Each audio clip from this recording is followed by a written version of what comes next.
the 4th of Iyar. It marks the Hilula of a really great rabbi, Moroccan rabbi. His name was Rabbi Masoud Danino Z'tl Libraha.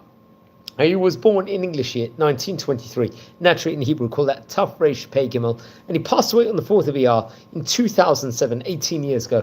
Taf Shin Samach Zayin, he was a great rabbi. He actually came from great rabbinic auspices. His father was a rabbi we spoke about, I believe, on various occasions before, Rav Moshe Danino, and his mother's name was Rabbanit Sada. And he was born in 1923, I believe, in the city of Skhora, which is actually in, let's say, the southern part of Morocco.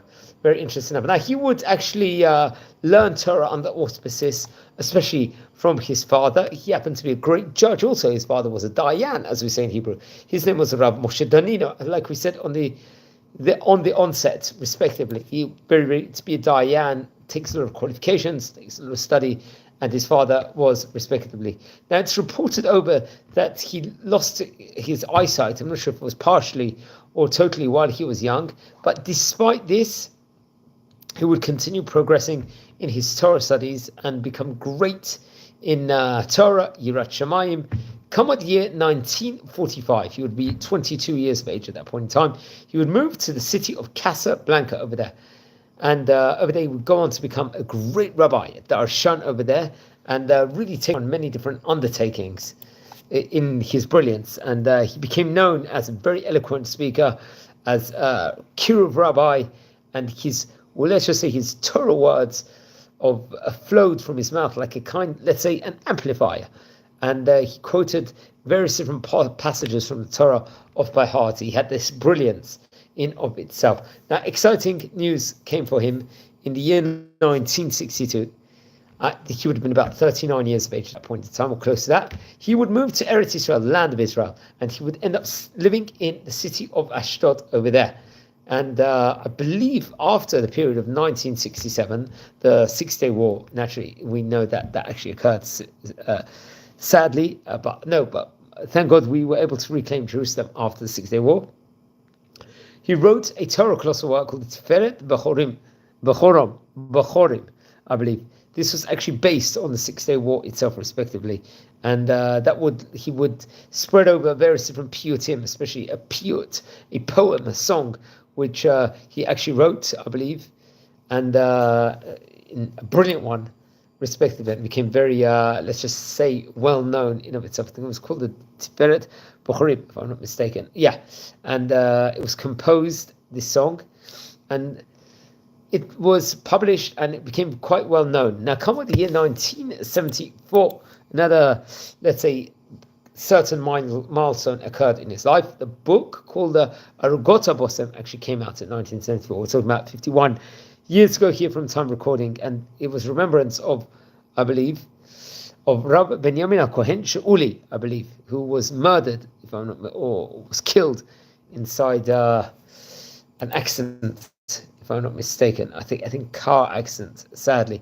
and he died in this car accident, and it contains a eulogy in his memory, and which was actually composed by him, respectively. Now, I think come with the year 1997, it was. Now, I think came out in Ashdod another book called the Ma'adam, which was very different, let's say, Shurim, Shurei Torah, and Drashot, respectively. And inside the book, there was a writing of, let's just say, a manuscript of Braille, respectively. This was something that he wrote in Braille, respectively, some of the notebooks and the Torah works and the sermons, I think, which was actually copied over from that specific area, respectively. Now, he passed away. I think he suffered from some various illness before he passed away on Daled Iyar in the year 2011, talking about 18 years ago. And he received a great amount of honor in Ashdod, respectively. And I believe he was buried there, if I'm not mistaken. Now, let's explore a few of the teachings from his book. Now, first of all, his book was a famous one. I believe it was, so let's learn a few of the teachings over there. For example, the Ma'adam, I think on pages 37 to 38, Melamed el bon HaTorah mishu yodor lilmod ve'eno lomed. This was one of his teachings. Let's look at another teaching from the book. Once again from Ma'adam, page 120. Melamed she'etzliach lagia la'avat chaverim. Yizkeh lagia gam la'avat boreh. Like, just like we have a love for our friends, we'll have love for the Creator.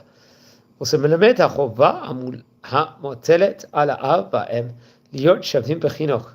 Very beautiful teaching, pages 44 to 45 in the Ma'adam, respectively. Now, it's actually interesting. I think there was another great rabbi, Rabbi David Danino, also, who we should speak about. And he would have, I'm not sure actually if he was related or not to the great rabbi, or maybe he was, how he was connected, but he was also a great Torah author. Now, friends, if you happen to be descended or related to any of these great rabbis, please send me an email. I would love to hear more. We're a community here.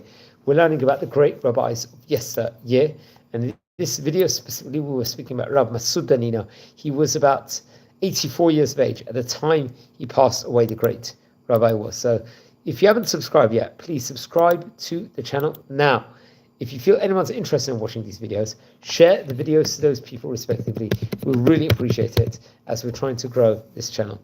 So wishing all blessings here from Israel. Take care and a great day to everyone.